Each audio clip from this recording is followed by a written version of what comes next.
This is episode number 191. You're overwhelmed with email, and most people are.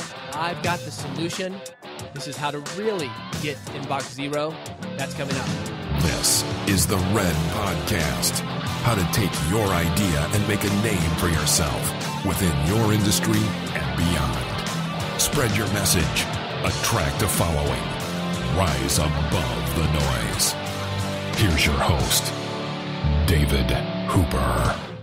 I was at the chiropractor yesterday, and as I'm waiting to check out, I see a woman with a very small cage. It looks like an animal cage. And I'm assuming that it's a dog because my chiropractor adjusts dogs. I've actually written about this before at my blog on 23hours.com. And if you're interested in that, I'll have this in the episode notes, redpodcast.com/191 to find more about the dog chiropractor. So anyway, I see this woman. She's got a small animal cage. And I'm assuming that this is a dog. Either the dog has been in there to get an adjustment, or this is one of those kind of high-maintenance women who carries a little bitty dog around everywhere, because this was a very tiny cage. And she says, no, it's a bunny. So I made a joke. I said, the bunny was getting adjusted? She said, no, he was here for some emotional work. So the bunny obviously is going through something and needed the help of a chiropractor or somebody in the chiropractor's office. And I bring this up to say that I'm sure when the chiropractor opened her office, she wasn't thinking about adjusting dogs, and she probably wasn't thinking about opening her office up to somebody who was going to do work on bunnies that were having emotional problems. The point is, this was probably not planned. And you, as an entrepreneur, probably have situations like that. You've got opportunities, such as somebody who needs emotional work done on a bunny, and they're coming to you looking for you to fulfill those opportunities. So go with it. Go with it. That's the big lesson today. Another quick update before we get into the podcast. 135 words done on my book about marketing with podcasting. It's off to the editor, and I taped the call just a couple of days ago, our very first call after she'd seen the manuscript, and she said things like this. From this point on, I am never ever feeling guilty about calling you a million times, asking you trivial questions, nothing, because after this book is done, we're even. She also said things like this.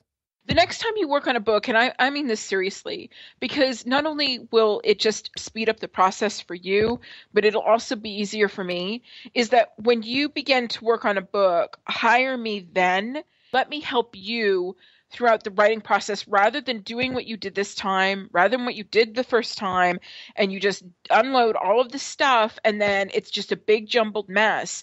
If I can keep you on track, it's going to save you time.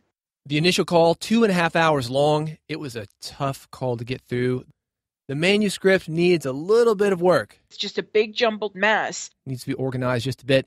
She'd actually seen it maybe a couple weeks, a month prior to this. You know, she told me she liked the writing, and she still likes the writing, just feels like it needs some organizational work. I'm in the process of doing that now. Added another 1,000 words, and of course we're chopping, 135,000 words. Too long for you to read. It's just a big jumbled mess. It may end up being 2 books, but I'm working on it. This is the Red Podcast, the podcast for influencers. If you're a blogger, you're a podcaster, you're a speaker, you're a marketer, you're a guy with a business, and you want to reach, expand, and develop your audience, this is the podcast for you. How do I help you do that? Well, here's what I talk about. Book publishing, podcasting, speaking, and other marketing elements that you must master to make a name for yourself. The focus is basically this. It's how to take your idea, spread your message, build your authority, and make money while doing it. On this episode, I'll be sharing to you how I handle email. If you're like me, you're overwhelmed with email. It's easy to let things slide, and I did this for a number of years. Just let it slide. It's not a good idea to do this. It makes small problems big. It's like ignoring your bills. But that's basically what I was doing. I was trying to concentrate on important work, concentrating on podcasting, concentrating on writing, other work that I was doing, and not concentrating on email. And the reason for that is because email, not always important. Sometimes it is, though. I'm sure that I missed a lot of opportunities. I've tried to get back on top of that since the new year started, and here is how I'm doing it. If you're like me, you've got a lot of people reaching out to you. You're on email list, some that you signed up for, some that you haven't signed up for. You're getting invites to new social media formats that are popping up, LinkedIn groups, Facebook groups. Seems like I get them all. When it comes to email, the number one problem for me, volume. Dozens and dozens of messages per day, some important, some not important. And when I'm writing, when I'm podcasting, I've talked about this before, it takes tremendous energy for me to write. That's why my podcasting hasn't been that frequent over the last couple of months. So once I write, once I podcast, I've got no energy for email. That's the second problem. And the bottom line is this: I'm missing important email. I'm letting things slide.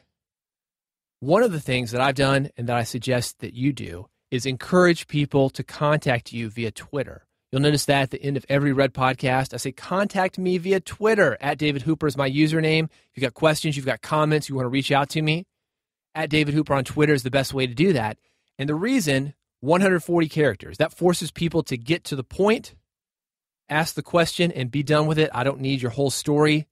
Don't tell me about the labor pains. Just give me the baby. Twitter forces you to do that. Still, though, email keeps coming in. Twitter is not going to work for everybody. So here is my solution. It's worked for me. I've tested it for the last couple of months. I think it'll work for you as well. First of all, look at your inbox daily. Just look at it. Go through it.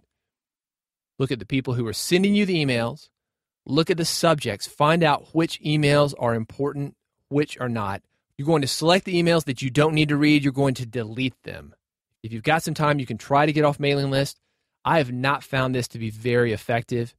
Certainly the big mailing companies, the AWebers, MailChimps, they've got a one-click unsubscribe. That makes it very easy. Some companies don't, though, and some of the mailing lists that you're on, some of the emails that you get, some of them are personal, and you can't get off an email list if there is no email list.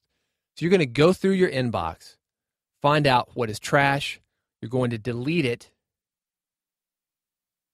After that, you're going to go through your inbox, just looking at the subjects, looking at who's sending you the emails, find out what's important. You're going to select all the important messages.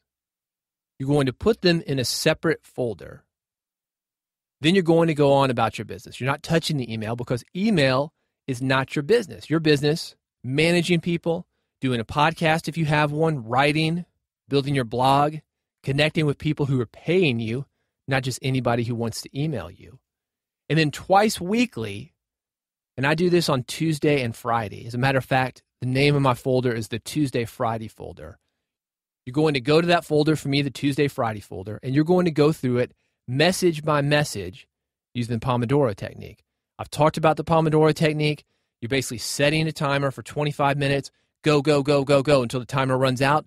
Take a 5-minute break. Set the timer back to 25 minutes. Go, go, go, go, go. Take a 5-minute break. So within 1 hour, you've got 50 minutes of solid concentration on this task. And chances are, if you do this right, you're not going to need that much time because you're batching the tasks. You're going through all your email at once. You're responding to everybody fairly quickly. When you're responding on Tuesday and Friday like I am, nobody with an important email to you should be waiting more than 3 days. But if it comes in like Friday afternoon and you've already done your email for that day, that gets responded the next Tuesday. Because the cycle starts again. Once you've cleared out the box, you get up the next morning, you go through your email, put the important stuff in the Tuesday, Friday box, put the trash in the trash, and wait till Tuesday, wait till Friday, and then respond. Personally, this has helped me a lot. I've got a dedicated time, a dedicated place for these important emails. I just run through them. Nobody's waiting too long. You've probably done a version of this. Maybe not as successfully because you see that important email at the top of your box. You'll say, I'll get to that later. But then you wait and you wait and you wait. Suddenly it's a week, maybe even 2 weeks. You haven't responded. The momentum is gone. 3 days, momentum isn't gone. People think that it might be gone because for some reason we've gotten in our minds that when somebody sends something, we need to get back to them right away. A text message, a phone call, an email. But that interrupts the important work that you're doing. And if you keep interrupting that, it takes you a while to get back to the important work. You get nothing done. People can wait a few days. Their problems, their timelines don't become your timelines. If you get an email and something is urgent, if you respond for the first time and you need to hear back from somebody right away, or they need to hear back from you, and you've got some follow-up questions, call them. Send them a text. If it's urgent, move that form of communication up the ladder. But as far as your email, there's no reason for you to sit on it every day. There's no reason for you to respond to it every day. There's no reason for you to have that ding, ding, ding going all the time where you're like a mouse on crack and you keep pressing that button, waiting for the next head. I call it the Tuesday, Friday box. If you've got questions, comments, Twitter. See what I did there? @DavidHooper is my Twitter username. Reach out to me. If you do want to email, you want to see how this works, redpodcast.com. Go there for the episode notes. You'll find more about the dog chiropractor. There are a lot of marketing lessons from the dog chiropractor that you can translate into your business. Hey, next episode, scandal in the podcasting community. I know I teased this last time. I've also got a story about a Mormon mother. And yes, the two relate. That's next on Red Podcast. To subscribe, visit redpodcast.com. If you're on iPhone, you're on Android, you listen via the web, I've got you covered. One click will get you subscribed. You'll never miss an episode of Red Podcast. Reach out to me @DavidHooper on Twitter if you need anything. Thanks so much for listening to Red Podcast. I'll see you on the next episode. You've been listening to Red Podcast, the marketing podcast for influencers. Never miss an episode. Subscribe now with your iPhone, Android, or via RSS at redpodcast.com. It's just a big jumbled mess.